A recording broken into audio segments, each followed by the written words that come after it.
Listo, ya está grabando. Perfecto, muchas gracias. Entonces, muy buenos días a todos, bienvenidos. Y agradezco especialmente al profesor Camilo por haber aceptado la invitación de pues, estar en nuestro seminario del Grupo de Simulación de Sistemas Físicos, cuyo director es el profesor José Daniel Muñoz. También pues ahí los presento. El profesor Camilo es profesor de matemáticas de la Facultad de Ingeniería de la Universidad de La Sabana. Él es doctor en matemáticas de la Universidad de los Andes y su investigación se centra principalmente en interacciones entre el álgebra y la geometría.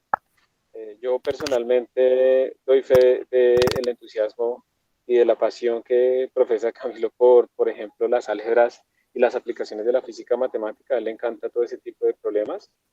Y también, pues él ahorita está trabajando en problemas aplicados ahí dentro de la facultad.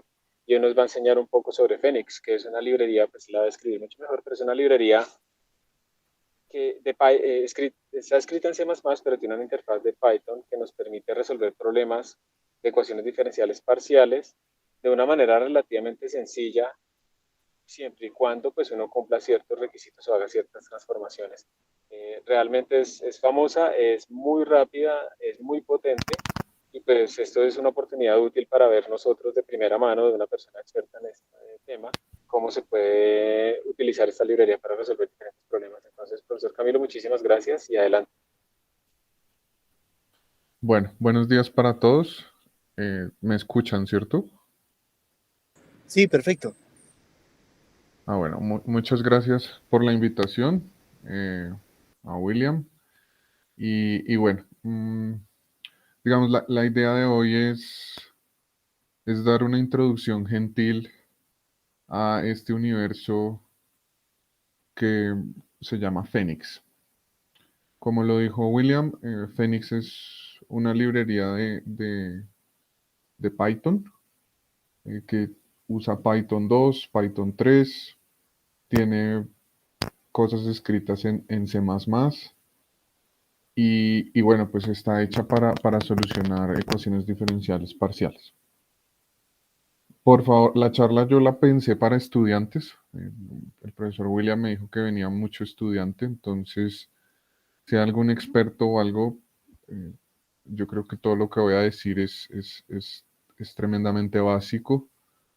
Mm, yo llevo trabajando con Python un año, todavía sigo aprendiendo, cada día aprendo más y, y sí es cierto que el alcance de la librería pues es bien llamativo. Yo preparé una charla como si fuera una clase, eh, entonces pues por favor a cualquier persona en cualquier momento siéntase libre de abrir el micrófono e interrumpirme. Bueno. Mm, Soy de la filosofía que en una charla, si uno entiende una idea o máximo dos ideas, ya se puede dar por bien servido. Entonces, listo. Entonces, arranquemos. Entonces, la idea de hoy es solucionar la ecuación del calor. Eh, pues, pues presentando el algoritmo en Phoenix. Ahora bien, si alguien sabe un poquito de ecuaciones diferenciales, entonces esta ecuación diferencial que ustedes ven aquí, que estoy subrayando, pues es una ecuación que involucra una derivada temporal y también involucra derivadas de segundo orden que más adelante veremos. Entonces es una ecuación diferencial que, bueno, primero que todo, pues sirve para modelar muchos fenómenos físicos y también químicos. Me gusta pensar mucho en la temperatura, pues porque es una ecuación de energía. Y pues aquí está el Laplaciano, que tiene ciertas propiedades matemáticas, por ejemplo, es un operador elíptico, entonces, pues, digamos, hay varias intersecciones, no solo a nivel de la madre naturaleza, sino pues también desde el punto de vista netamente teórico. Entonces tenemos el modelo es, quiero calcular una función u, que depende de dos variables físicas en primer momento, por eso acá pongo R2, mi dominio físico va a ser un subconjunto del plano, y tiene una variable temporal, que para no no voy a entrar en muchos detalles, pero pues lo tomamos sobre un intervalo abierto en cero y cerrado en un tiempo T mayúscula, donde ese T mayúscula tiene que ser bien escogido para efectos de convergencia y pues que uno pueda ver la animación. Ahora, estos problemas de la ecuación diferencial sola se puede estudiar en términos de álgebras de operadores o en términos de análisis de funciones, análisis funcional, espacios de Sobolev, análisis armónico, que depende del profesor Fourier. Y entonces, pero para nosotros, digamos, un ejercicio de simulación requerimos también tener lo que se llama condiciones de frontera o de borde. Esto denota el borde de mi región, donde voy a usar una de las condiciones que yo más he escuchado cuando participo en charlas de análisis y de ecuaciones diferenciales, es una condición de Dirichlet. Entonces quiere decir que yo estoy prescribiendo mi solución, la estoy prescribiendo como una función ya conocida sobre el borde. Y como tengo el tiempo, entonces usualmente uno necesita en el tiempo igual cero una condición inicial. Entonces básicamente, ¿cuál es el problema de nosotros? Una EDP, o sea, una ecuación que involucra derivadas parciales de una función en varias variables, dos variables físicas, una variable temporal, y que sobre el dominio, el dominio físico siempre se supone acotado, o sea, finito, o sea, con frontera. Sobre la frontera tenemos que dar ciertas especificaciones, en este caso estamos considerando la especificación más sencilla, bueno, más sencilla en cierto sentido y que se llama una condición de Dirichlet, y necesitamos en el tiempo igual cero dar un valor inicial para la función. Entonces, en términos de científicos, este problema escrito de esta forma se conocen como problemas de valor inicial, que tengo algo en t igual cero, y también con valor en la frontera, porque sobre la frontera mi función solución debe cumplir cierta propiedad.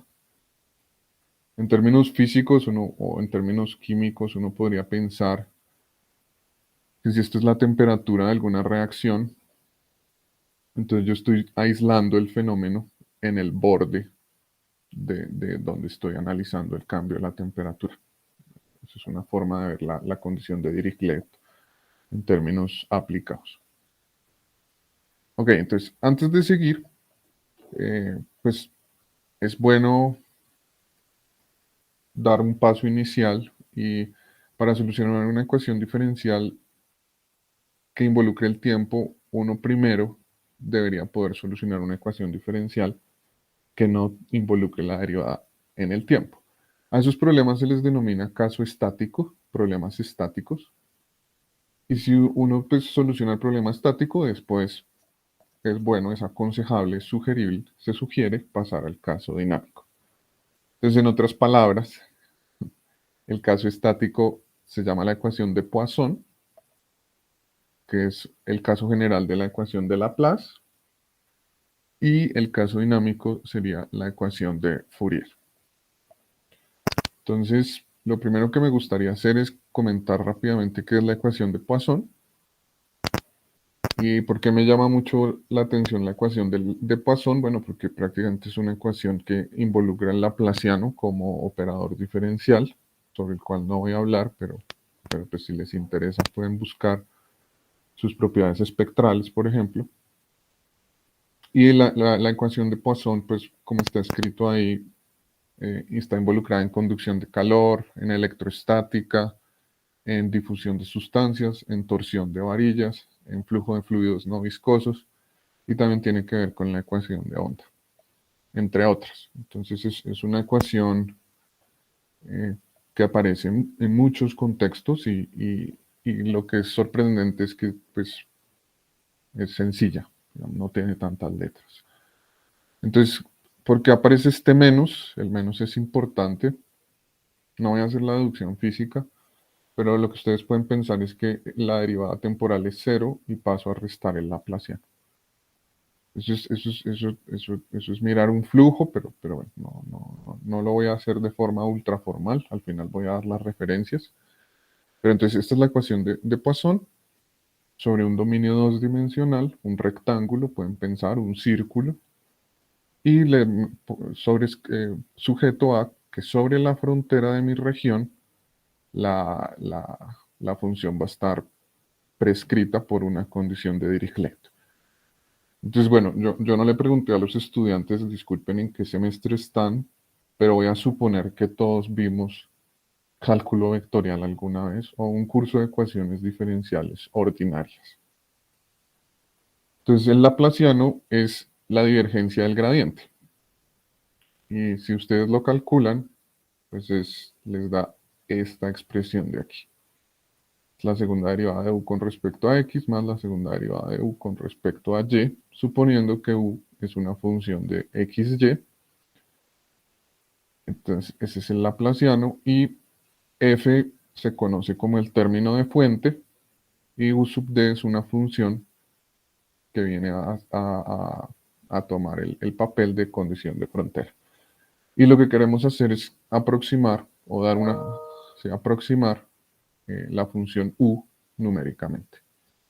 Entonces ahí acabé de usar una palabra que en simulación pues es, es, es, es, es una de las palabras que más se escucha y es una aproximación numérica. Entonces voy a darles un ejemplo rápido pues para que lo tengamos presente. Uno aproxima desde tiempos de Taylor, bueno, antes, mucho antes, de tiempos de Euler. Entonces básicamente nosotros tenemos un teorema de cálculo, uno de los teoremas importantes de cálculo, así que aparece en todos lados, es el teorema de Taylor. Y es que si usted tiene una función buena, que tiene infinitas derivadas, una función suave, una función diferenciable, uno la puede representar como una serie de potencias. Y lo que Taylor calculó en su teorema, lo estoy considerando alrededor del cero, no necesito considerarlo por fuera del cero. Entonces, lo que Taylor calcula son los coeficientes, los C sub i, que en términos de cálculo, los coeficientes vienen dados por derivadas y un factorial y unas cosas ahí, pero digamos que eso es una igualdad, pero el precio a pagar de la igualdad es que estamos sumando hasta infinito.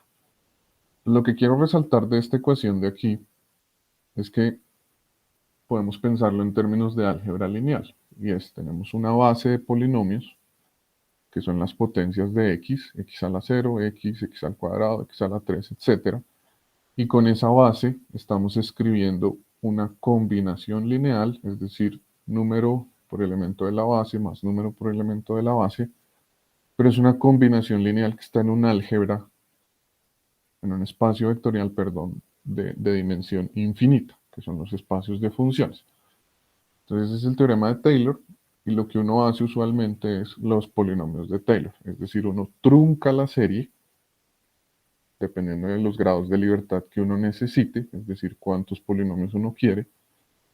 Yo en práctica he usado hasta polinomio de grado 6 y ya con eso es muy buena la aproximación. Y entonces cuando uno trunca la sumatoria, tiene una suma finita y entonces ahí ya pierde la noción de igualdad y tiene la noción de aproximación. Entonces, los polinomios de Taylor es una forma de aproximar funciones. Esta la puse porque estoy hablando del calor. Esta aparece en teoría de ondas y en teoría de señales. Los ingenieros lo usan mucho. Y es la series de Fourier. Esa sí no la escribí porque no la voy a usar, pero esto se puede implementar también en Phoenix y uno podría usar la base de Fourier. La base de las series de Fourier son estas dos trigonométricas, seno de este ángulo y seno de este ángulo, pero el K que ustedes ven acá toma infinitos valores. Entonces, otra vez, son infinitas funciones. Por eso la serie de Fourier también tiene una igualdad y uno puede truncar las series de Fourier y obtiene los polinomios de Fourier. Y obtendría también una aproximación. Entonces, en términos generales, el método de elementos finitos, que es la herramienta fundamental sobre la cual está soportada Phoenix, es que si usted tiene un conjunto linealmente independiente de funciones, conjunto finito, y usted considera el espacio vectorial generado por esos polinomios, por esas funciones, y usted tiene una función dada, entonces la expresión f igual a la sumatoria hasta n, suma finita, es una aproximación de f con respecto a este espacio. Entonces cuando uno aproxima, o pues, en este contexto, cuando estamos aproximando, lo que queremos calcular son estos números, estos escalares que forman la combinación lineal a partir de los elementos que generan mi espacio. ¿Ok? Entonces, bueno, eso es lo que uno quiere, eso es lo que uno hace numéricamente. Y fíjense que los coeficientes, solo los coeficientes, los c sub is, están elevados a la potencia de 1. Y como están elevados a la potencia de 1, son variables lineales. Entonces uno tiene la esperanza que el álgebra lineal entre a jugar un papel protagónico. Bueno, antes de seguir, queremos trabajar pues, con un computador, ¿cierto? Entonces, para trabajar con un computador, pues necesitamos trabajar con un número finito. Yo al computador, pues evidentemente no le puedo decir finito. Entonces, ¿qué hacemos con el dominio físico? Entonces, con el dominio físico lo que hacemos es que lo discretizamos. Y lo discretizamos por medio de una triangulación.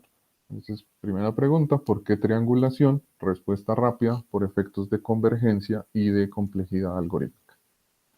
¿Se puede triangular con cosas bien complicadas? Sí, pero pues para una primera vista, entonces supongo que mi dominio físico es un rectángulo. Entonces, ¿yo qué tengo que hacer? Yo el rectángulo lo empiezo a dividir en triángulos. Entonces aquí yo puedo definir cuántos triángulos yo quiero, eso sí. Eso es lo que se llama el refinamiento de la malla. La malla es como, pues es el dominio triangulado. Y los puntos en azul, los puntos marcados se llaman los nodos. Entonces, ¿qué vamos a hacer? Sobre cada triángulo, los triángulos se enumeran, pero pues eso lo hace Phoenix por default. Si uno lo quiere modificar también se puede, pero supongan que los triángulos tienen una numeración 1, 2, 3, 4, por lo tanto los vértices adquieren también unas etiquetas. Entonces sobre cada triángulo, en este caso tenemos 4 triángulos, vamos a definir sobre cada triángulo un polinomio. Y esos polinomios los introdujo el profesor Lagrange. Entonces son polinomios de grado 1. ¿Y esos polinomios qué hacen? Entonces sobre un triángulo uno tiene unos polinomios.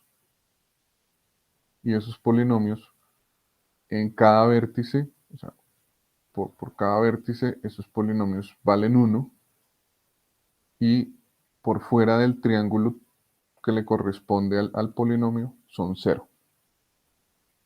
Entonces eso ¿qué me está diciendo? Eso yo en cada sección de estas, en cada triángulo, yo voy a tener una gráfica del polinomio y a ese polinomio, a esa gráfica, se le llama el elemento. De ahí viene el nombre de elementos finitos. Entonces, esa es básicamente la idea. La idea es, yo tengo que saber escoger mi espacio de funciones. La hago con Lagrange. Porque pues, hay polinomios de grado como lo que usted quiera, dependiendo de la complejidad de su problema. Yo voy a suponer todo de grado 1. Y esos polinomios están definidos a trozos.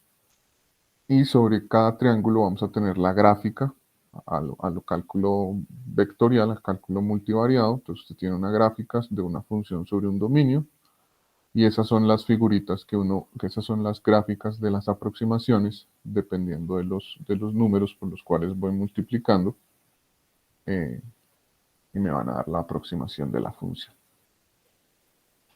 Listo. Y por otro ingrediente que se necesita es la regla fundamental del cálculo. Entonces, el cálculo diferencial, cuando digo cálculo diferencial es en varias variables, o en una variable, no importa. El cálculo tiene dos reglas fundamentales. Y es que la derivada de las constantes es cero. Eso es tremendamente importante. Y lo otro es la regla del producto, la regla de Leibniz.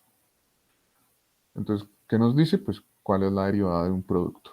Entonces, pues, eso aquí está escrito en dimensión mayor a 1. Es decir, con 2, 3, 4, 5, 6 variables. Entonces, cuando uno tiene dos funciones, u y b, entonces hay varias formas de reescribir la derivada del producto.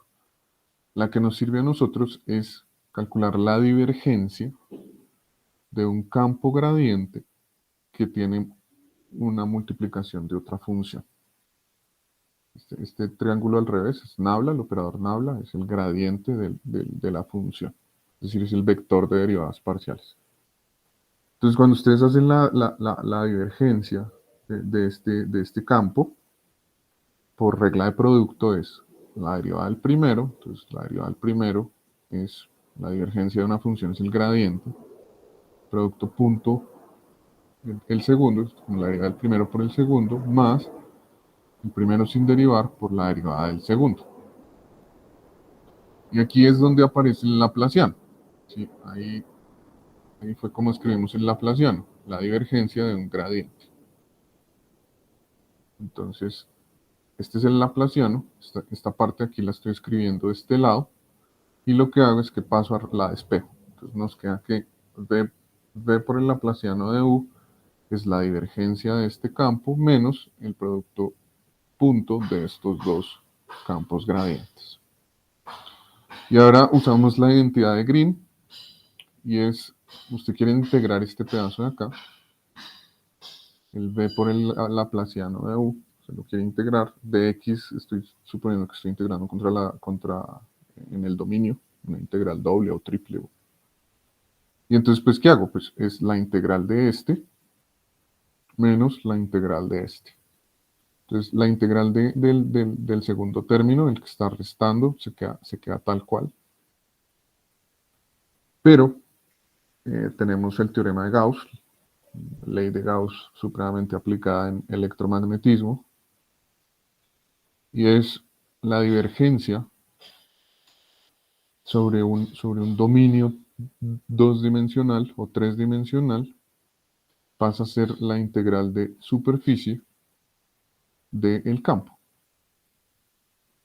Entonces ahí estamos aplicando la ley de Gauss y esto se conoce como la identidad de Green.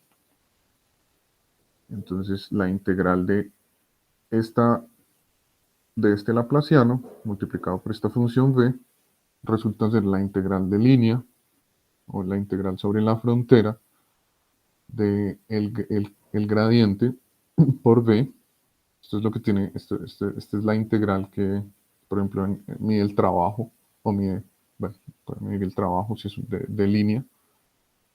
En el caso de que omega sea de dimensión 2, esto de aquí nos está midiendo el trabajo.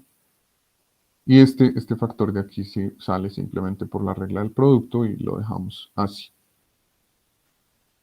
Ok, entonces eso es lo que necesitamos. El método de elemento finito está basado sobre esta identidad de Green, que como lo dije es el teorema de la divergencia más la regla de Leibniz. Listo. Y por último, pues un detalle, pues para los que les gusta el formalismo, es cuáles son los espacios de funciones que uno necesita definidos sobre nuestro dominio físico para trabajar. Esta es la pregunta más técnica de todas. ¿Por qué?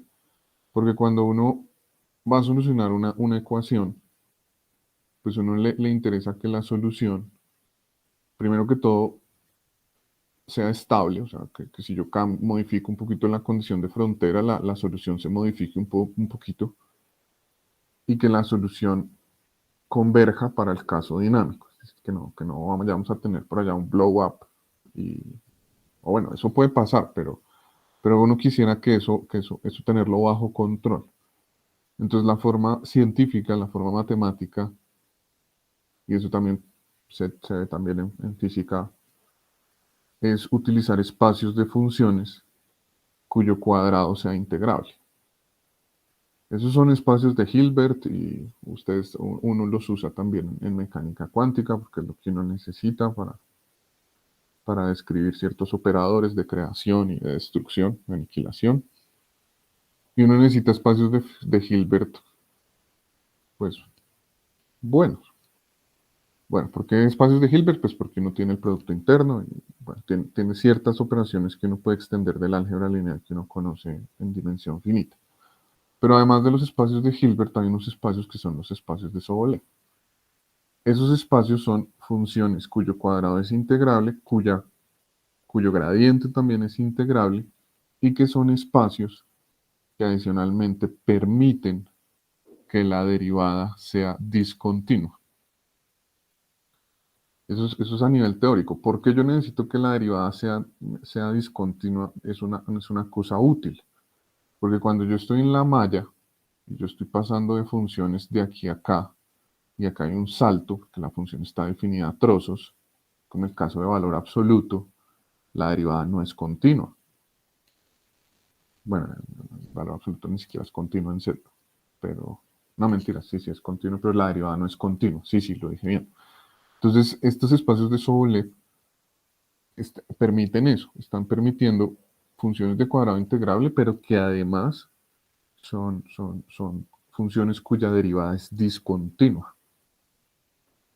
Y hay dos espacios. Entonces tenemos el espacio, bueno, disculpen, yo no sé, yo voy a poner espacio como de entrenamiento. Aquí trial es en inglés.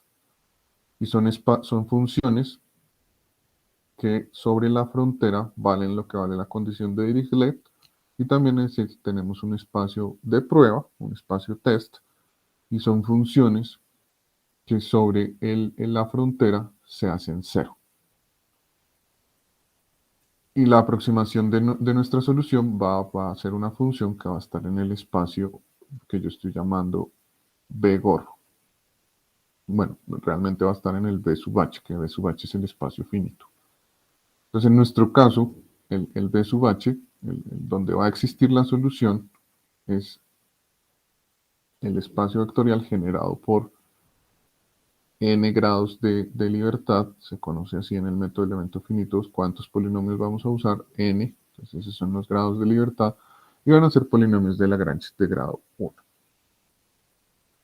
Entonces, ¿qué tenemos? ¿Qué he dicho hasta el momento? Necesito discretizar la malla, necesito mi ecuación de mi identidad de Green, y necesito mi espacio de funciones, que tiene sus tecnicismos, bueno, sí, pero digamos que todo eso está bajo control en la librería. Entonces, ahora sí, esto depende del libro que uno lea, le dicen a uno forma débil o forma variacional de la ecuación de Poisson. Entonces, ¿cuál es la idea? La idea es cómo uno discretiza el problema.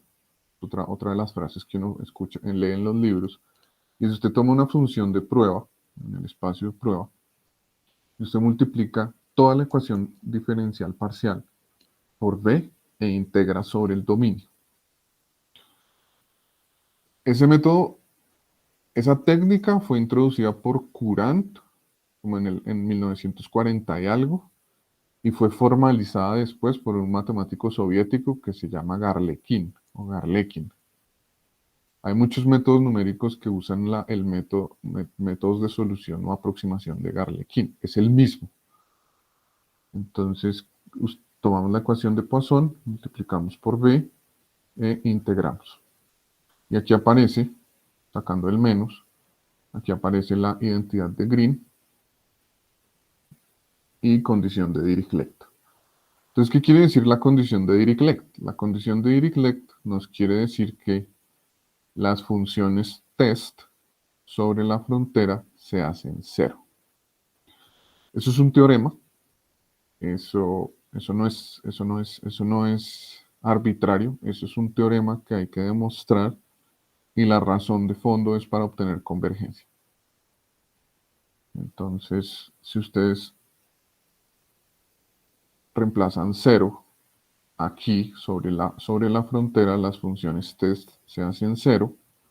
Entonces nos queda que la integral de b por el laplaciano es menos la integral del producto punto de los dos gradientes. Pero entonces si ustedes reemplazan, vamos a obtener esta igualdad de acá. Y esta aquí es la forma variacional o la forma débil del problema de Poisson con condición de Dirichlet sobre un dominio omega. Entonces, ¿uno cómo calcula? Entonces, aquí hay que usar lo que ya hemos venido diciendo entre líneas y después el álgebra de operadores o el análisis o pues álgebra de dimensión infinita. Es decir, las bases tienen infinitos elementos. Entonces, este primer pedazo de acá lo denotamos como un funcional, ya voy a decir qué es eso, que depende de u y de b. Y es un funcional bilineal, es decir, es lineal en u y lineal en b. Es decir, con que distribuye sobre las sumas, pues porque la derivada distribuye sobre las sumas. ¿Y por qué funcional? Porque yo lo evalúo en funciones y la respuesta de una integral sobre un dominio finito es un número.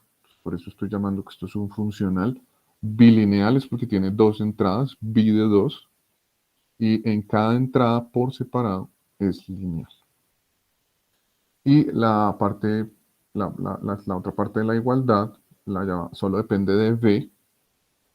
Entonces este es un funcional lineal que pues solo depende de b y es la integral. Y la solución u que estamos buscando del problema de Poisson, la solución u del problema de Poisson es haga que esta igualdad se cumpla, que una forma bilineal sea igual a una lineal. En la u es la variable, pero para todas las v's en el espacio b sub h. Recordemos que el espacio b sub h, bueno, y el espacio b sub h gorro, van a ser generados de polinomios de Lagrange de grado 1. Es decir, con que yo sepa qué es lo que pasa en la base, sé que pasa en todos lados porque son operaciones lineales, factorizan escalares y se distribuyen sobre la suma. Entonces yo necesito poder calcular esta igualdad para u reemplazando b como todos los polinomios en la base. Entonces, ¿qué pasa? Entonces aparece una cosa que se llama matriz de ensamble. Y recuerde que la solución que estamos buscando es una aproximación, entonces es una combinación lineal de los polinomios de Lagrange por unas constantes. Las funciones de prueba también van a ser los mismos polinomios de Lagrange, y lo que quiero es calcular mis constantes. Entonces, cuando yo reemplazo u por toda esta suma y b por este polinomio singular phi sub j, uno va a obtener lo siguiente. Entonces, reemplazo aquí u por la sumatoria, entonces la sumatoria sale, la constante sale, y solo me va a quedar phi sub i, gradiente de phi sub i, producto punto, gradiente de phi sub j. Y del otro lado, cuando yo reemplazo b por phi sub j, pues me queda este pedazo aquí. Y esta igualdad de acá la tengo que hacer para todos los j. Yo tengo n grados de libertad, tengo n j. Entonces, ¿qué acabo de tener aquí? Aquí es donde viene, digamos, la frase central. Y si uno lo analiza un segundo, por cada j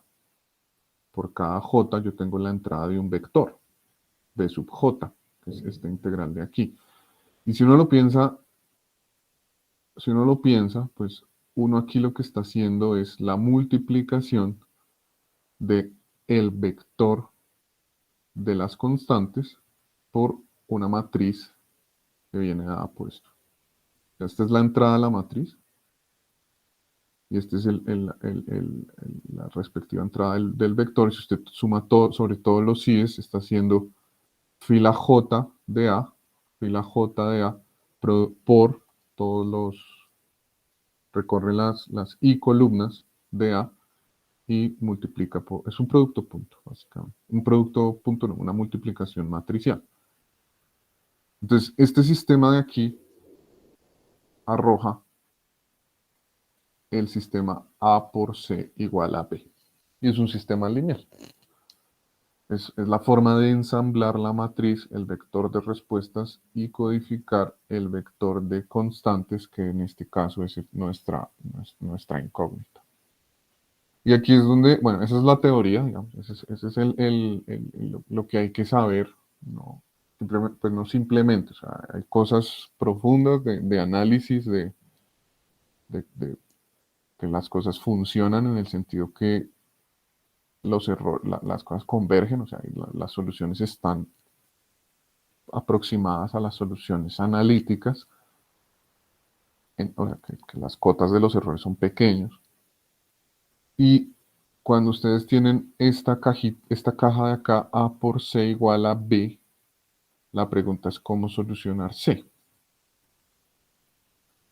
Y bueno, existen en Phoenix, en la librería, existen varios solvers, varios métodos numéricos para calcular el vector C. Entonces, moraleja.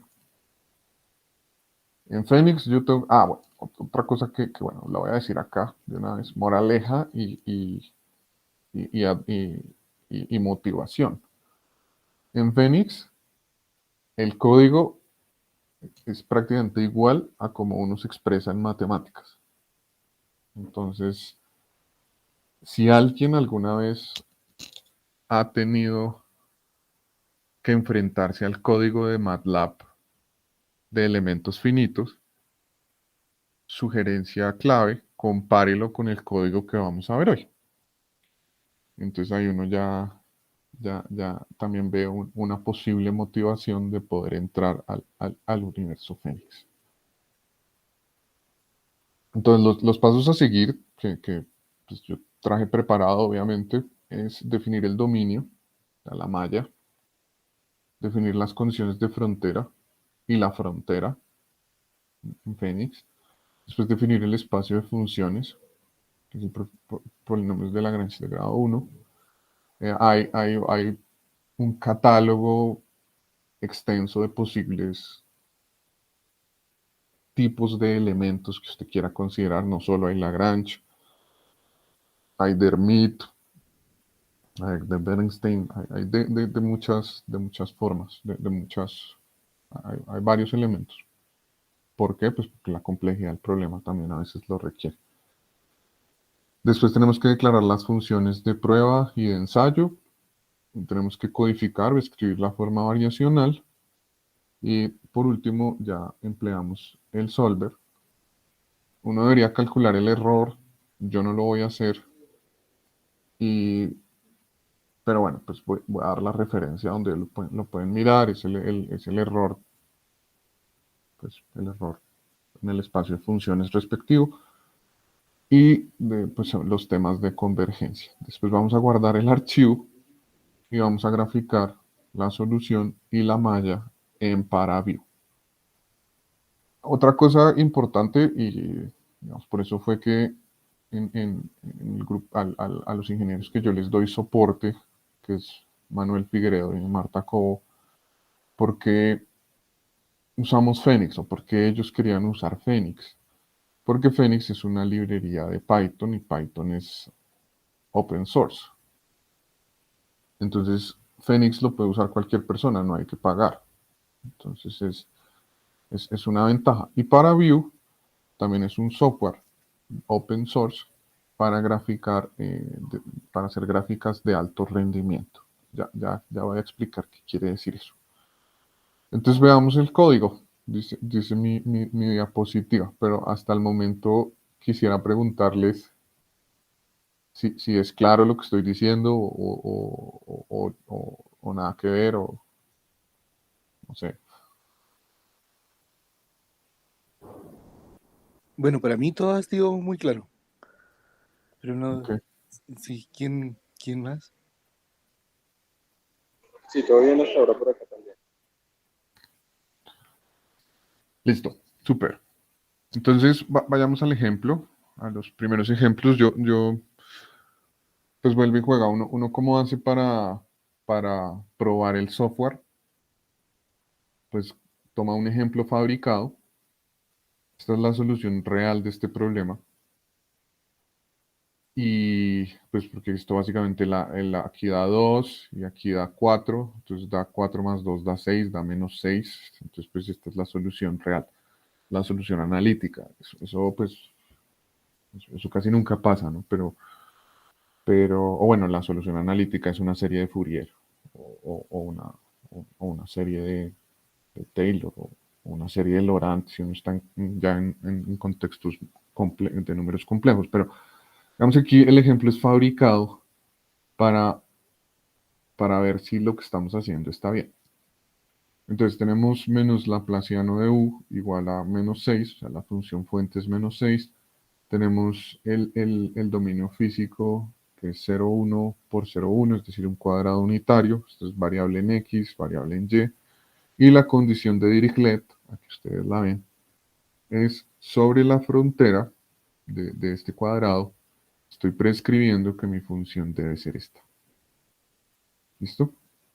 Y como segundo ejemplo, tenemos ya uno, pues digamos, esto es puramente eh, ilustrativo, esto no tiene ningún fenómeno físico por detrás, ni químico, pero pues para que ustedes vean que uno puede también poner cualquier función, aquí pues digamos un exponencial, lo estoy cambiando el dominio, no tiene que ser siempre un cuadrado unitario, puede ser un rectángulo, y aquí también le estoy cambiando la condición de Dirichlet sobre la frontera. Entonces, ¿cómo usar Phoenix? Porque pues esa es la idea, ¿no? Pues digamos, como les dije, yo lo pensé como si, no como si fuera una clase, sino como si fuera un taller, como algo que pues el que quiera lo puede usar. Entonces, uno va aquí a Colab, a Google Collaboratory, debe tener uno cuenta de Gmail y ya está. Y esto yo siempre le doy crédito al estudiante.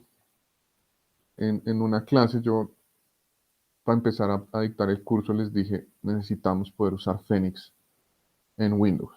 Yo, como se pueden dar cuenta, soy usuario Windows. Los que son usuario, ¿cómo es? Ubuntu, ¿cómo es que se llama eso? El pingüino. Linux. Linux, eso. Los que son usuarios Linux pueden instalarlo sin ningún problema. Los que tenemos usuario Windows, mi solución actual es usar Colab. Entonces, aquí para cargar Phoenix, entonces en Colab, entonces tengo que usar esta línea de comando. Entonces, si ustedes ahí la compilan, y bueno, pues esto no se demoró. Y después tengo, que aquí viene lo que mencionaba William, y es usar una librería gigante que se llama Dolphin. Entonces, este era el problema para cargarlo en Windows. Y bueno, aquí se supone que ya está cargada, pero vuelve y juega. Ah, bueno, si ya está cargada, entonces uno tiene que usar estas dos líneas antes para poderlo cargar en Windows. Bueno, listo. Entonces aquí está el primer código. Entonces veámoslo, vean que es súper amigable. Entonces importo la librería, importo Phoenix. Y si ustedes quieren graficar, pues pueden importar Matplotlib, Pyplot, si quieren. Si no, pues no grafican ahí y ya está.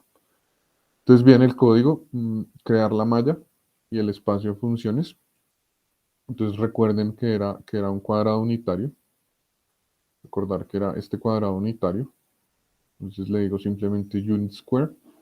Y recordemos que la malla yo la tenía que discretizar. Entonces voy a dar 6 pasos en X y 4 pasos en Y. Y ahorita lo van a ver graficado. Entonces defino el espacio de funciones sobre el mesh. mesh es malla en inglés, entonces ponemos mesh. Le digo que voy a considerar polinomios de Lagrange de grado 1. Ahora defino las condiciones de borde. Entonces digo, voy a definir pues, una condición de Dirichlet. Entonces U sub D. Aquí uso, este ya está en C++. Esto es un comando de C++. Escribo expression. Defino la función. Entonces la función era 1 más x cuadrado más 2y cuadrado. Recordemos que en Python x, la primera variable, o sea, el arma un arreglo, entonces la primera variable x es x0, la primera posición, y y es la segunda posición. Hay una forma de poner cuadrados y cubos, yo lo hago de forma rudimentaria, entonces escribo x por x y aquí y por y, y digo que es de grado 2 la expresión. Ahora tengo que definir la frontera, entonces la frontera uso esta función de aquí, que simplemente me va a decir, es una función booleana que me dice cuando estoy en la frontera de mi unit, de mi mesh. Cuando los x's, aquí el x está representando xy, o sea, x0 y x1, cuando va a estar en la frontera. Y defino la condición de Dirichlet. Esta expression es una función de C++, unit square es una función de Phoenix, function space es una función de Phoenix, Dirichlet BC, o sea, Dirichlet boundary condition, también es una función de Phoenix, y que recibe el espacio de funciones, la función que es igual a pues, la condición de Dirichlet, perdón, y la frontera. Definimos el problema variacional. Entonces decimos U es la función de ensayo, V es la función de prueba, definimos F. Entonces aquí pues yo siempre uso expression, uno podría usar constant, da lo mismo, pero yo prefiero poner expression. F vale menos 6, es una expresión de grado 0, porque es una constante. Definimos el A, ¿se acuerdan del A? El A, el A era este, ¿dónde está el A? El A era este. Entonces en Phoenix uno no tiene que poner la integral, uno simplemente tiene que poner lo que está en el integrando. Entonces lo ponemos aquí. Entonces es producto punto del gradiente de U, coma el gradiente de B por dx, que es la variable física. Y el L, fíjense lo fácil, lo cómodo, lo amigable. El L era B por F de X. Entonces aquí tenemos B por F de X. Entonces aquí tenemos la forma variacional y calculamos la solución. Entonces volvemos a declarar U como la función que vamos a buscar en V. Esta es otra de las particularidades de Python. Esto no es bueno, sí de Python, y es que uno puede reutilizar una función. Entonces Python ya la va a tomar como y hacemos resolver, que va a usar el solver por default. Uno podría cambiar los parámetros del solver, pero eso es para ya cuando uno tiene un poco más de experiencia. Vamos a hacer a igual a L, como nos decía aquí el problema, a igual a L. Y vamos a buscar la U, nosotros estamos buscando la U, entonces le decimos a igual a L, U, y con condición de frontera dada por esta Dirichlet. Y bueno, dibujamos el mesh y la solución, y aquí guardamos la solución. Entonces, ¿y por qué lo voy a guardar en XDMF? Porque voy a usar para view. ¿Listo? Entonces graficamos, compilamos.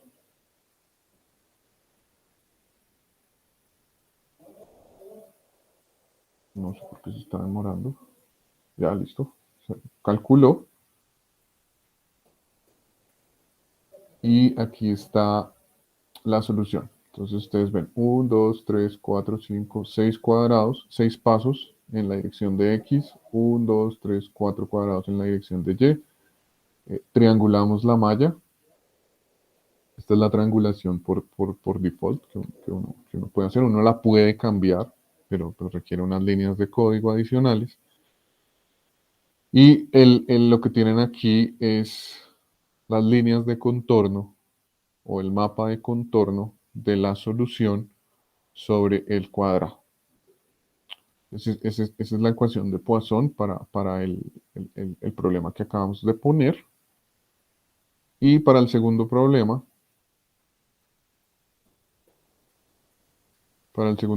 entonces lo que tenemos es que cambiar el cuadrado por un rectángulo, la función de fuente por esta exponencial y la condición de borde por esta. Entonces aquí está el código. Entonces, voy a dar 8 pasos en X, 6 en Y. Uso la función rectangle mesh. Y en la función rectangle mesh le tengo que dar las dos. Bueno, ya van a ver, esto lo va a explicar con la solución.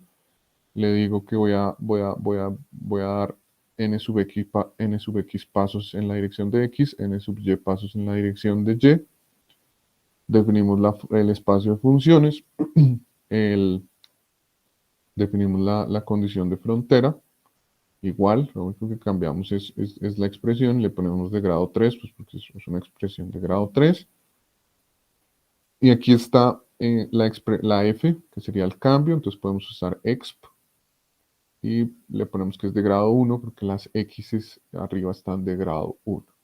La forma variacional del problema, si se dan cuenta, es exactamente el mismo, porque aquí lo resolvimos en abstracto. Bueno, por allá lo resolvimos en abstracto. Aquí lo resolvimos en abstracto. La forma variacional es para cualquier f y para cualquier f y para cualquier condición de Dirichlet que uno quiera. Entonces, ahí está. Y volvemos a dibujar aquí en el graficador que tiene el Colab. Guardamos la solución y la ponemos aquí. Entonces la compilo y ya está. ¿Listo? Ahora, bueno, ahí ustedes pueden verificar y ahí está la solución. Ahora, ¿dónde guardo la solución? Porque pues yo la estoy guardando. La debería poder encontrar. Entonces voy aquí al icono de la carpeta. ¿Y cómo la estoy guardando? La estoy guardando en una carpeta que se llama Poisson. En la carpeta que se llama Poisson, yo tengo la solución 0, que es el ejemplo 0, y la solución 5, que es la solución 1, que es el ejemplo 2. Entonces, H5 es el formato que usa ParaView para leer, pero la solución está guardada ahí, pero lo que él lo que lee es el XDMF. O sea, el XDMF va y busca el H5 y eso es lo que grafica. Entonces, uno lo descarga.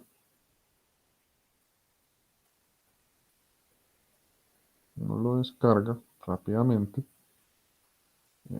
Bueno, usted tiene que saber dónde guarda usted las descargas y eso, pero bueno, eso lo pueden, eso pues uno se acostumbra. Lo voy a poner aquí en el escritorio. Abro ParaView, yo tengo la última versión de ParaView, 5.81. De esto también hay tutorial y bueno, al final voy a decir algo. Pueden cambiar el fondo, pueden poner el que quieran. Pues la foto que envió el anuncio del seminario era negro, pues ese día descubrí que se podía con negro, entonces me gustó. Entonces aquí está la solución.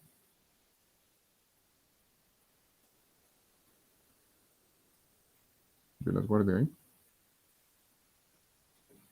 Sí.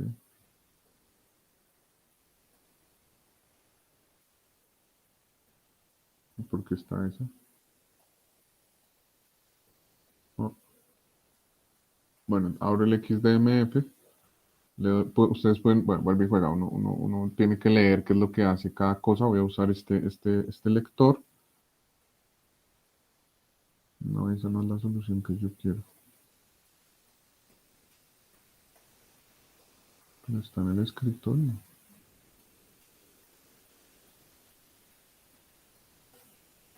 Tan raro que no lo lee.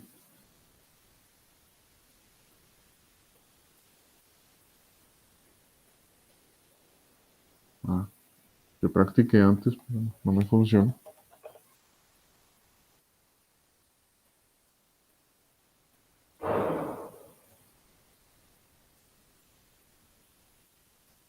No sé qué pasa. Ah, ¿Cuál está buscando? el del escritorio, las que guardé aquí en escritorio. No son esas que dicen Solution 0xDNF.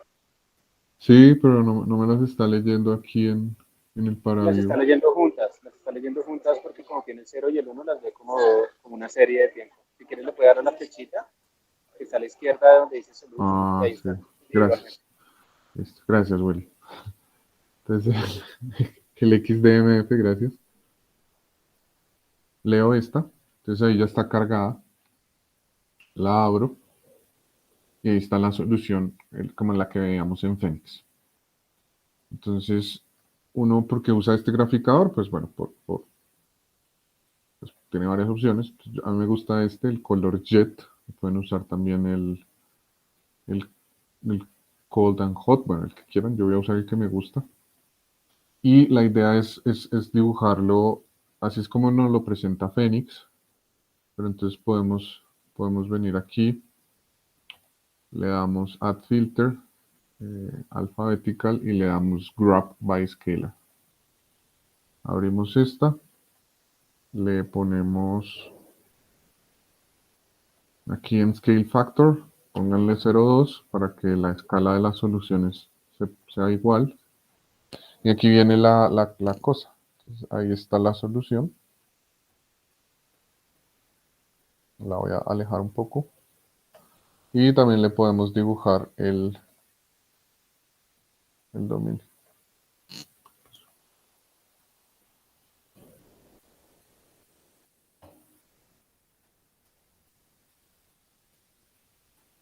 Bueno, ahí está. Bueno, esta es una solución. Y lo que yo hice fue, lo que ustedes pueden hacer es, por ejemplo, pueden tomar aquí la solución 1 y también graficar la malla. Entonces vemos ahí los elementos. Y también uno le puede hacer lo mismo a y ahí ustedes ven cómo los elementos se están aproximando. Disculpen si los mareo. Cómo cada elemento se está aproximando. Y esta es la gráfica. Estos son los diferentes elementos. Y esta es la posible aproximación del Poisson que les estoy mostrando. Ahora veamos el ejemplo controlado. Este fue el ejemplo inventado, por eso da ese como raro. Entonces veamos el 0. Ahora sí. Entonces ahí está el que veíamos en Phoenix. Y le damos clic derecho. Hacemos este filtro. Le ponemos 0,2. Y giramos. Y ahí está. Le abrimos este. Ahí está. Ya si quieren muestro porque pongo esa escala de 0,2 pues, para que la escala, o sea, para que la distancia entre la gráfica y el dominio pues se pueda ver mejor.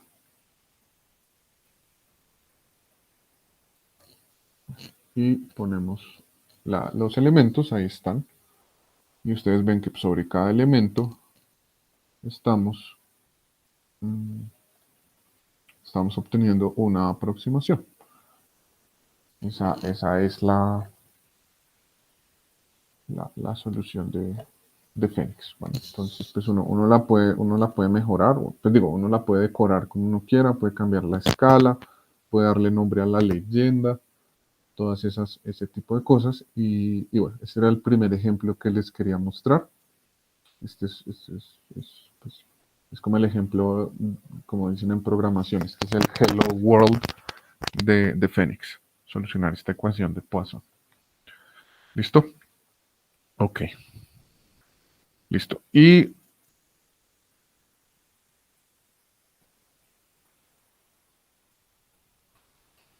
entonces, ¿cuál sería el caso dinámico? Para ir cerrando. Entonces, el caso dinámico a mí me gusta imaginármelo con esta línea de tiempo. Entonces, ¿cuál es la estrategia que uno usa en Phoenix? La estrategia de solución es usar diferencias finitas en la variable temporal y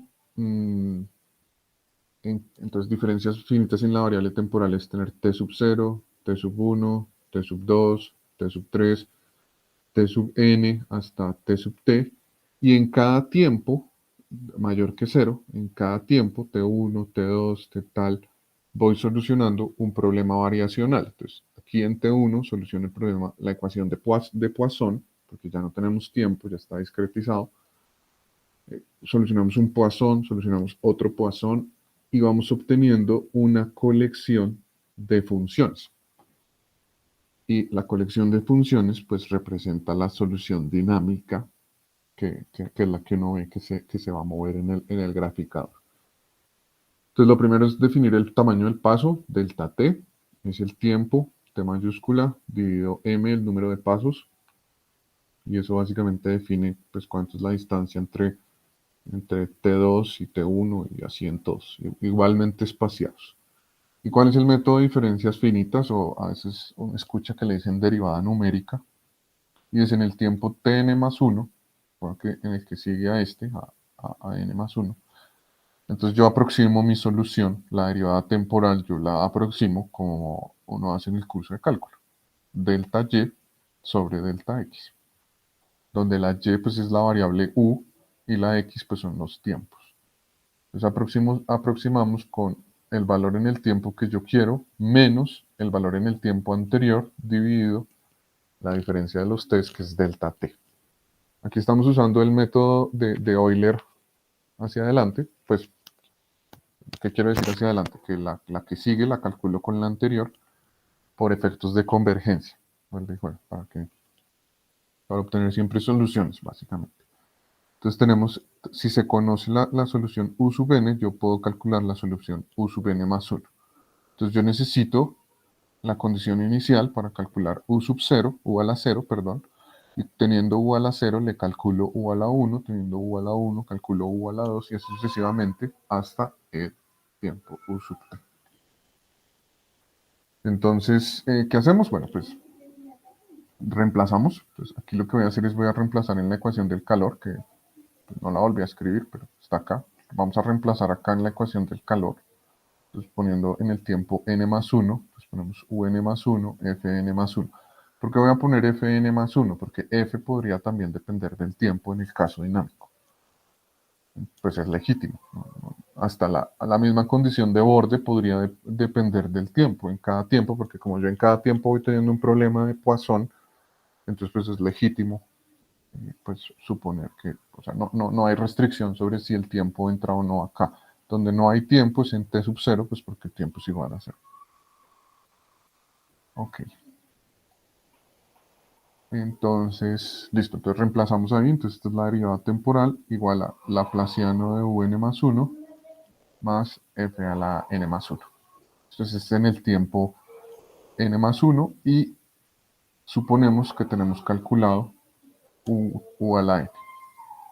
Entonces, ¿cuál es la forma variacional? Entonces, la variable aquí es u a la n más 1. Entonces, ¿qué hago? Paso a multiplicar delta t. Eso multiplica aquí, y paso todo a restar y multiplico por la función v de prueba. Entonces, v aquí, v en el Laplaciano y v en la función fuente. Aplicamos la identidad de Green. La identidad de Green solo se utiliza para términos de grado 2, para volver los términos de grado 1, y así poder implementar el método. Entonces recuerden que tenemos condición de Dirichlet, entonces V por el Laplaciano, entonces el delta t queda quieto, es gradiente de V, producto punto, gradiente de u a la n más 1. Este lo reescribí aquí, los menos los reescribí para un lado. ¿Por qué? Porque solo dependen de V. Entonces reescribo los menos a este lado y los máses, fíjense que sí depende de u a la n más 1. Ahí está. Y entonces el problema a solucionar es la parte que depende de u a la n más 1 y v. Entonces es la parte que depende de u a la n más 1 y v. Es solo esta parte de aquí. La integral es lineal, entonces pues eso es lo que estoy haciendo ahí. Estoy repartiendo sobre la suma hasta la resta y paso la resta a sumar. Entonces ese es el a y el v es esta parte de aquí. Recuerden, no se van a confundir con este U. Este U es el que ya habíamos calculado. Entonces, esto es una función que ya conocemos. Y esta es la forma. Entonces, lo que necesitamos calcular es A igual a L. ¿Listo? Entonces, lo que dijimos en el método es que necesitamos inicializar el ejercicio. Necesitamos saber cuánto es U a la 0. Recordamos que tenemos es U sub 0, que es la condición inicial. Acá estamos pidiendo U a la 0. Es decir, la aproximación de U sub 0. Entonces, ¿qué hacemos? Interpolamos la condición inicial con respecto a nuestros polinomios de Lagrange de grado 1. ¿Listo? Y pues a nivel de programación, para obtener toda la serie, pues lo que vamos a necesitar es hacer un ciclo anidado, o sea, un for en Phoenix. Entonces veamos el código. Entonces tenemos el ejemplo del calor. Tengo dos ejemplos. Los dos ejemplos son fabricados. Y bueno, alfa y beta son constantes. Entonces, pues si ustedes reemplazan, ustedes derivan acá contra el tiempo, calculan el laplaciano, lo pasan a restar, les da esto. Entonces es un ejemplo fabricado. Es la forma, digamos, de verificar que el método que estamos usando precisamente eh, pues, pues está arrojando resultados deseados. Y la condición inicial para este ejemplo simplemente es poner t igual 0 aquí y, y obtenemos la condición inicial. Entonces recuerden, para la ecuación del calor es una ecuación dinámica, necesito condición de frontera, aquí lo hacen en el cuadrado unitario en 2 unidades de tiempo y necesito condición inicial. Y a renglón seguido tengo la ecuación del calor sin término de fuente, la ecuación del calor sin término de fuente, sobre otro cuadrado, en la misma unidad de tiempo, con función en la frontera igual 0, o sea, estoy aislando el fenómeno en la frontera, y estoy inicializando todo con una campana gaussiana. ¿Listo? Entonces, esos son los dos problemas que también tengo en el código. Entonces, veamos el código rápidamente. Entonces, ejemplo 1 del calor. Son ejemplos del tutorial. Entonces, pues, esta función, no sé por qué a veces me pone problema, pero esta función lo que hace, from future import print function, es que Phoenix puede leer cosas escritas en Python 2 perdón, cosas no, funciones escritas, código de Python, funciones implementadas en Python 2 y funciones implementadas en Python 3. Pero para ejemplos de nosotros no lo vamos a necesitar. Importamos Phoenix, importamos NumPy y arrancamos a definir el tiempo, el número de pasos, el tamaño del paso. Inicializamos alfa en un valor, beta en un valor. Creamos la malla, vamos a dar 8 pasos en X, 8 pasos en Y, cuadrado unitario, espacio de funciones lo mismo. Fíjense que por el momento vamos igual. Y aquí viene un primer detalle. Entonces, para esta expresión de C++, las variables son X y el vector X. Entonces uno le tiene que decir que alfa, beta y el tiempo son parámetros. Entonces me toca inicializarlos. Entonces yo le digo, tome alfa, beta como beta, pues obviamente los de acá arriba, y arranque el tiempo igual 0, porque pues eso es lo que voy a hacer. Voy a poner el tiempo igual 0. Defino la condición de frontera. Defino la frontera, digo cuándo los puntos van a estar en la frontera, defino la condición de borde, Dirichlet, y defino el problema inicial. Entonces el valor inicial es tomo U sub 0, que fue la que nos dijeron allá arriba en el ejercicio de grado 2. También le defino que alfa es igual a alfa, pilas, porque alfa en este caso es un parámetro, e interpolo. La voy a llamar U sub n, porque en el código pues la llamé U a la n, pero aquí la voy a llamar U sub n, aquí voy a interpolar. Uno también puede usar el método de proyección de Garlekin, dependiendo del problema, dependiendo del caso, pues a veces es mejor proyectar que interpolar. Pero en este ejercicio podemos irnos con interpolar. Pues les doy las dos opciones para que sepan que existen las dos opciones. Definimos el problema variacional, función de ensayo, función de prueba, la función beta, esta vez sí la definimos como la función despuente, esta vez sí la definimos como una constante. Definimos el problema variacional. Entonces, aquí en el problema variacional, la U es la U a la N de las diapositivas. La U es la U a la N de las diapositivas. La U es la U a la N de las diapositivas. Y el V sub N es el U a la N, perdón, el U sub N es el U a la N de la diapositiva. Entonces aquí está la forma variacional. Uno lo puede escribir como un F mayúscula. Y uno dice A es la parte izquierda, que es hasta el menos, y L es la parte derecha de la igualdad. ¿No? Como que eso se puede hacer para no tener que escribir A y L, sino simplemente en una línea y uno lo rompe de esa forma. Guardamos, entonces aquí vamos a guardar en una carpeta que se llama hit, lo vamos a llamar solución hit. Volvemos a declarar U, la función que vamos a buscar en nuestro espacio de funciones, inicializamos el tiempo en 0 y arranca el ciclo. Entonces aquí, bueno, esta es la forma de decir al tiempo súmele delta t en cada entrada. Y aquí, esta parte aquí es en cada tiempo de la diapositiva, en cada tiempo, yo necesito actualizar mi condición de borde, porque mi condición de borde puede depender del tiempo. Entonces aquí estoy dando cuenta de que al tiempo, al U sub D, le estoy evaluando el tiempo con el tiempo de cada ciclo, pues que va recorriendo el ciclo. Calculamos la solución, guardamos, dibujamos y hacemos la asignación U sub n. Para el paso siguiente, la U sub n va a ser la U anteriormente calculada y cerramos. Entonces ahí está, fíjense que vuelve y juega invitación, pero solo para abrir y cerrar en 2 segundos. Mire cómo se hace la ecuación del calor con el método de elemento finito en MATLAB.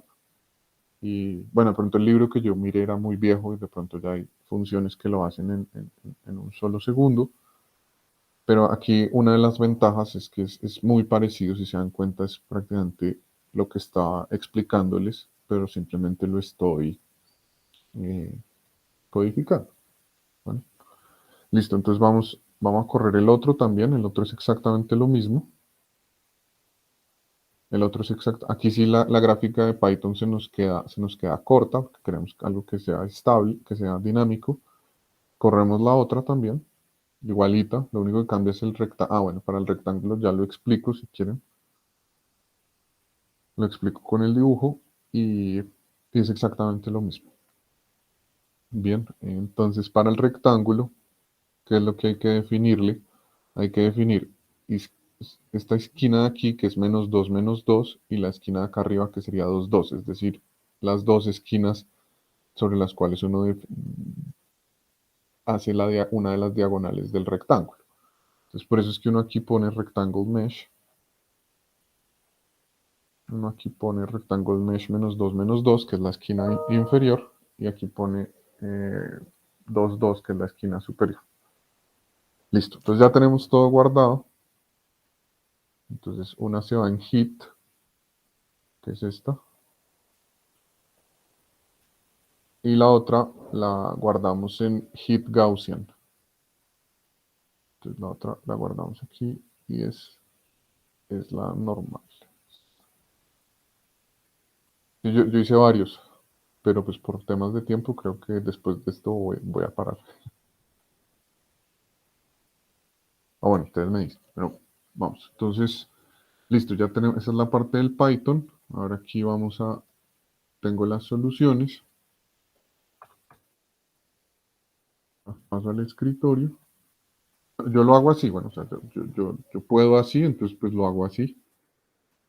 Ah, cosa importante, si se dan cuenta, el H5 y el XDMF tienen que estar en la misma carpeta, en el mismo lugar. Si uno tiene los archivos en diferentes carpetas, no se los lee para vivo.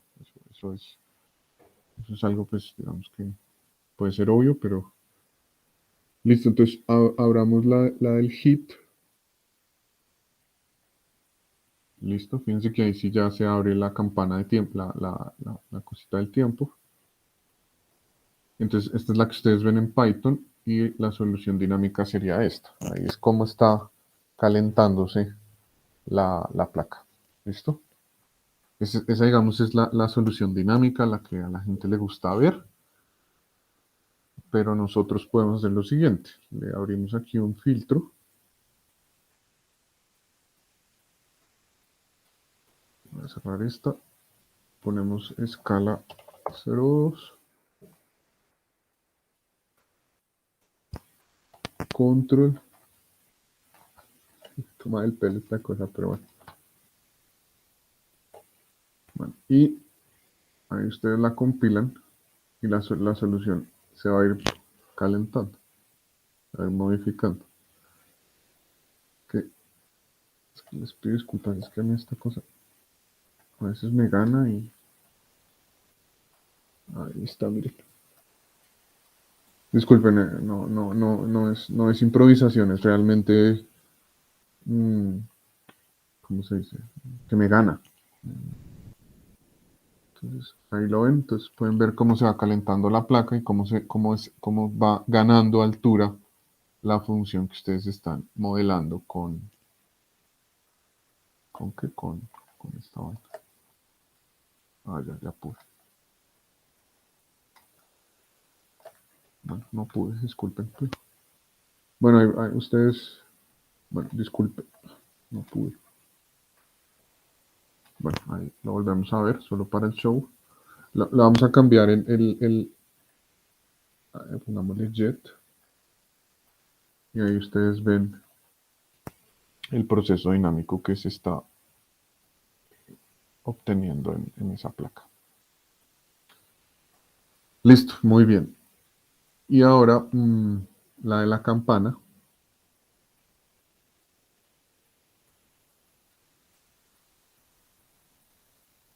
Entonces, lo abrimos. Entonces, solo para que lo veamos una vez. Entonces, ahí sería la solución. ¿Cómo se dice? La solución de perfil, de línea de contorno. Pero le hacemos darle apply para que y le hacemos así.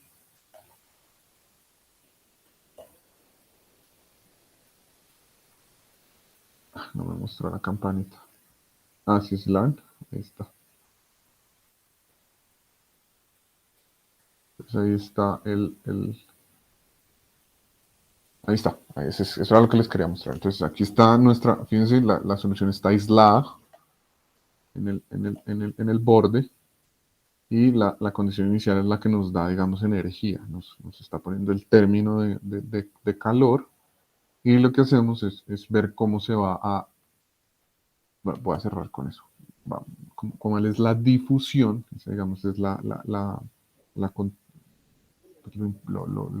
físicamente importante de la ecuación del profesor Laplace. Y ustedes ven cómo se simula la cosa a nivel dinámico. Pueden hacer los mismos cambios y todo, y pues bueno. Entonces, creo que no los voy a desgastar más.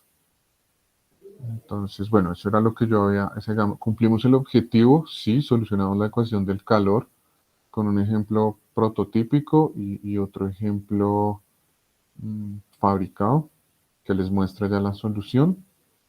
Pueden intentar calcular esto con series de Fourier y pues ver ahí qué les da. Las referencias son dos libros que, primero que todo, son gratis, entonces se pueden descargar, simplemente uno copia ahí el título y ya está. Entonces, el primer libro es el tutorial de lo que estamos haciendo.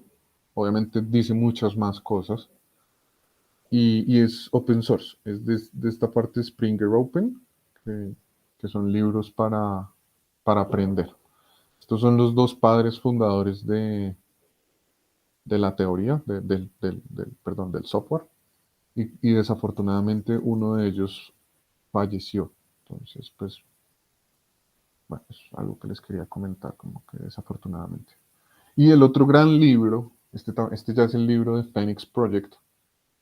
Este libro de aquí es un libro de 700 páginas que muestra los alcances de Phoenix para tener soluciones automatizadas de ecuaciones diferenciales parciales por el método de elemento finito. ¿Qué más se puede hacer?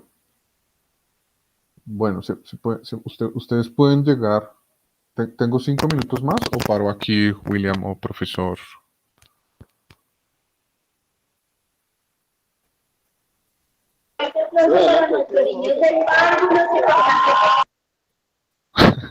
Sí, por favor. ¿Paro acá? No, que Adelante, sí, adelante. sí. Ah, ¿sigo? Adelante, que Ah, si bueno. tienes 5 minutos, sí, por favor. Sigue. Listo, listo, listo. Entonces, yo les cuento, pues digamos, yo no estudié esto, yo en mi doctorado estaba muy lejano a este tipo de cosas. ¿Por qué? Porque el análisis a mí me parece súper complicado y cuando ustedes vean la demostración de algo, pues usan que la función es Lipschitz, que entonces existe la cota y no sé qué, pero bueno, yo llegué a esto por la ingeniería química, pues, como les dije, por dos profesores en La Sabana, Manuel Figueredo y Marta Cobo, y pues digamos, en física pues, o en fenómenos de transporte, lo que nosotros tenemos es esta ecuación de acá. ¿Sí? Entonces, este es el término de difusión de la ecuación del fenómeno, este es el término de fuente. Pero después, hablando con unos estudiantes, uno puede también considerar esta ecuación de aquí. Uno podría escribir esto. Una función que solo dependa de xy y tener esto. ¿Y esto tiene sentido? Sí, esto tiene sentido, porque esto es lo que en ingeniería química o en química se llama el término de difusión, una función de difusión. Entonces, esto también lo pueden solucionar, porque la forma, o sea, el término de orden 2 está aquí, los dos triángulos al revés se vuelven el laplaciano, se vuelven delta. Pero aquí la forma variacional es exactamente la misma. Entonces, esta de aquí también ya la pueden solucionar con el método que yo les mostré, pero pues se lo inventó en Phoenix. Pues está implementado en Phoenix. Otra ecuación, ¿cuál es la ecuación más complicada que podemos solucionar hasta el momento con la charla de hoy? Pues ustedes pueden tener un término difusivo un poco más complicado, con una función, y uno puede también restar un término que le da cuenta de qué tan rápido, por ejemplo, la reacción está ocurriendo. Ustedes pueden sumar esto. Entonces aquí ya la cosa empieza a tener más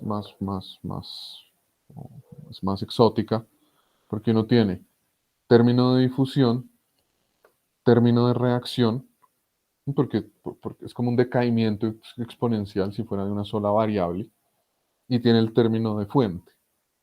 Y lo sorprendente es que como este es de grado cero, porque es la función sola, no la estoy derivando, entonces la forma variacional también es fácilmente calculable. Y adicionalmente, pues esto que acabamos de hacer, estas cosas que acabamos de hacer, digamos, esto fue la charla de hoy, con todas las cosas estas ecuaciones lo voy a escribir como si fuera un físico, campos escalares. ¿Eso qué quiere decir? Que mi solución es una función de mis variables físicas y del tiempo. Es algo que se mide en el laboratorio, básicamente. Pero la EDP más famosa, por ejemplo, es la ecuación de Navier-Stokes. Phoenix también tiene posibilidad de solucionar soluciones que son campos vectoriales ya, o sea, campos. Entonces, este sería para campos vectoriales. Yo lo tenía preparado para hoy, pero pues, digamos, lo que les dije, si uno entiende dos ideas, pues el resto pues ya. Entonces, campos vectoriales y la ecuación que adicionalmente uno puede solucionar es la ecuación, no la escribí,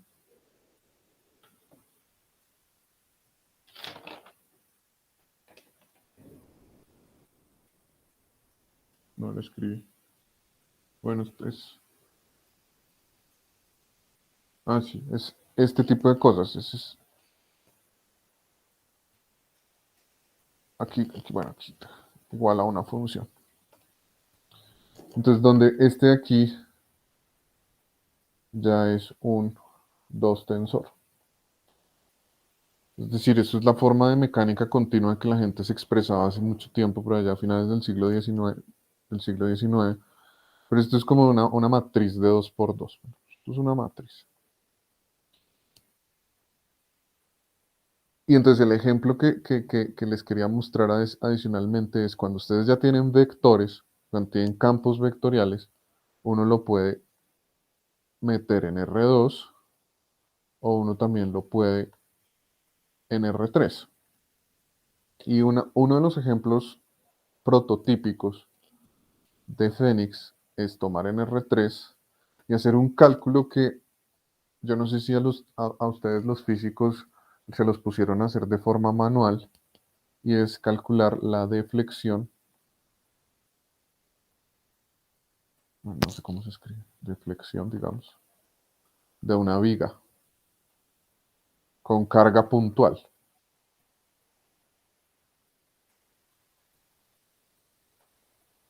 ¿Y eso qué es? ¿Cuál es el ejercicio? El ejercicio es tomar una cosa tridimensional, una viga, perdón, amarrada, aquí empotrada, digamos, un voladizo, digamos, aquí empotrada, y uno le pone una carga puntual, proporcional al peso, a la gravedad, digamos. Obviamente hay que tener las condiciones los coeficientes del material, de dureza y de rigidez, pero esta es una simulación estática, es una ecuación estática. Aquí es un 2 tensor que no voy a escribir, y, ¿y qué? Y entonces la respuesta a nivel formal, pues es una ecuación que no se puede solucionar básicamente, o sea, pues la solución es dada en términos de integrales, pero la solución numérica en Phoenix, usted la ve así. Usted ve cómo la cosa se deflecta. Y ve la malla y ve todo. Y este es otro de los ejemplos famosos, pues digamos, que dice que el solver a nivel básico, o sea, solucionar esta ecuación de aquí con cierta condición de Dirichlet, bueno, aquí ya hay otro tipo de condiciones de Newman y condiciones de Robin, pues de Newman nada más. Uno puede ya empezar a tener este tipo de aproximaciones. Y adicionalmente, uno también tiene un esquema de solución para solucionar la ecuación de Navier-Stokes. Y otra cosa que, pues uno se espera rápidamente, y es que en la madre naturaleza no se expresa de esta forma. La madre naturaleza muy pocas veces se expresa de esta forma. La madre naturaleza tiene sistemas complejos. Entonces, sistemas complejos, una forma de decirlo es, tengo un sistema de EDPs acopladas y tengo muchas condiciones de frontera. En Phoenix, uno también puede solucionar sistemas de ecuaciones diferenciales parciales. El ejemplo que yo conozco es, bueno, la ecuación de Navier-Stokes, por supuesto, y ciertos tipos de reacciones, Entonces, es un comentario adicional que quería hacer para que vean que tenemos toda la fuerza de no solo campos escalares, sino campos vectoriales, que tiene obviamente la ecuación de Navier-Stokes, que tiene ecuaciones de sistemas de ecuaciones, y creo que con esa frase es un buen momento para agradecerles por su atención Muchas gracias y espero haber sido claro.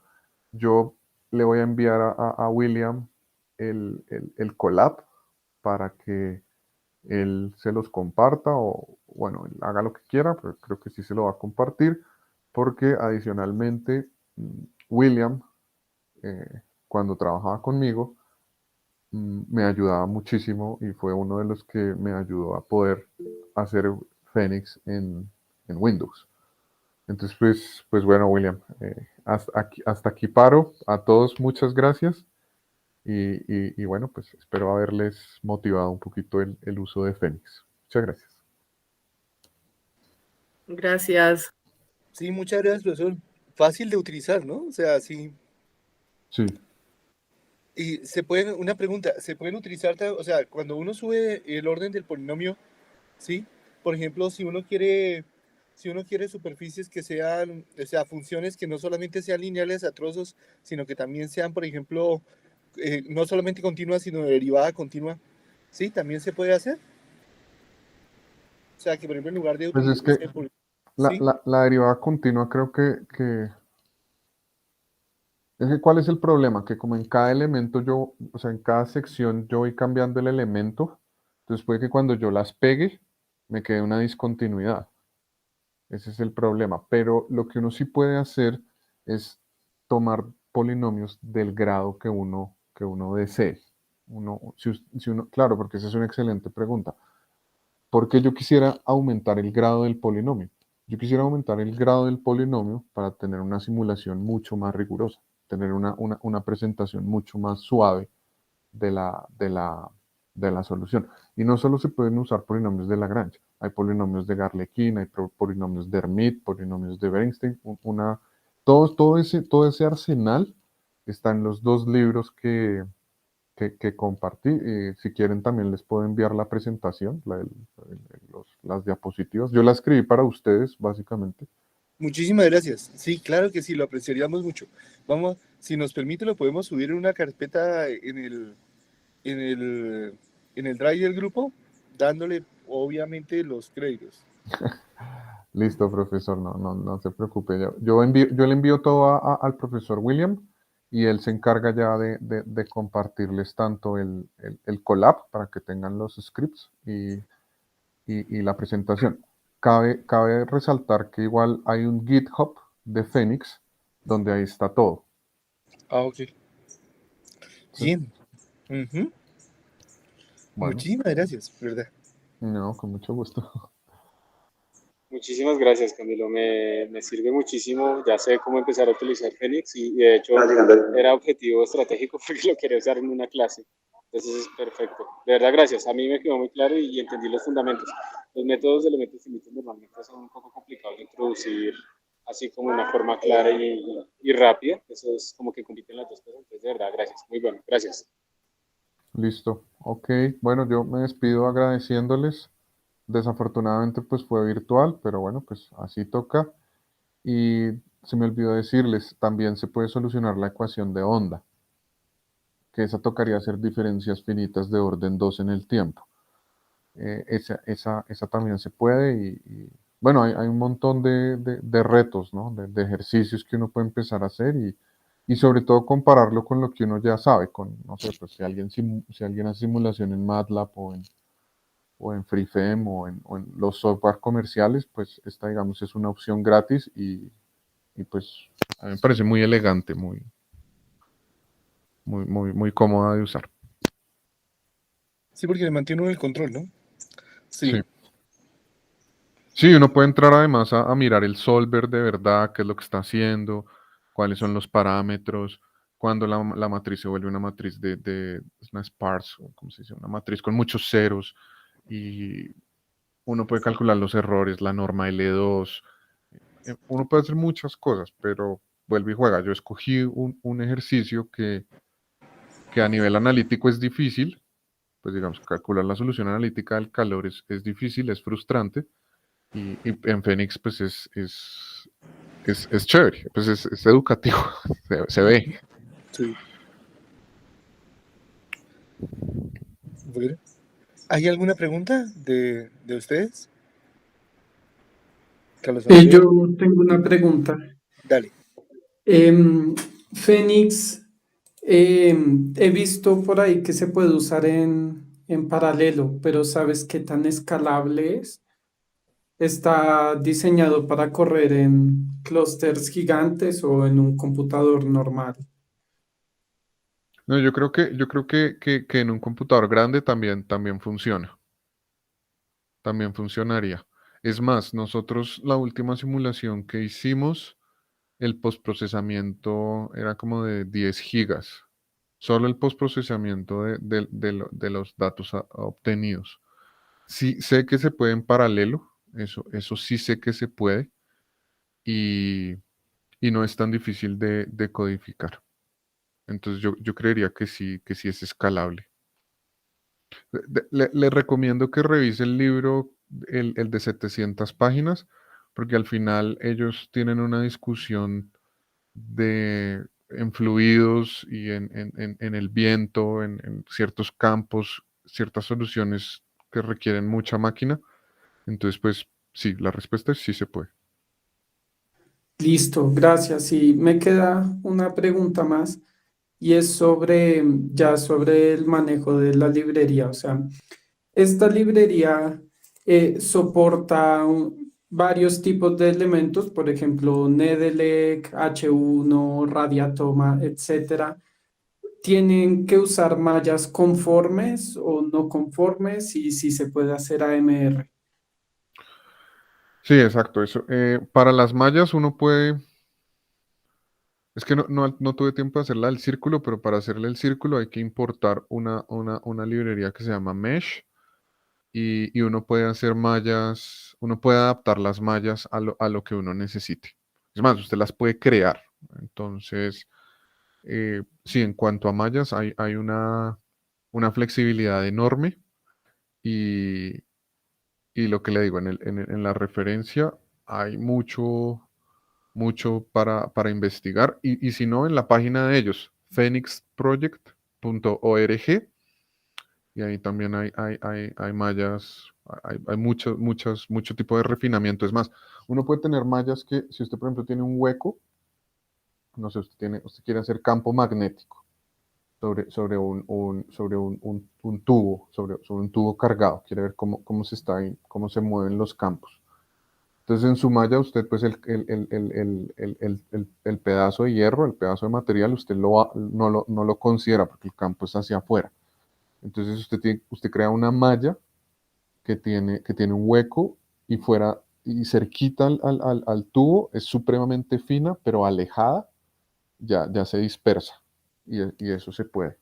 Sí, eso se puede y tendría que mirarlo, ¿no? Y ese refinamiento adaptativo yo lo puedo ir cambiando en el tiempo. Sí, creo que sí. Hasta allá no he llegado, pero creo que sí. Yo esperaría que sí. Listo, gracias. De nada.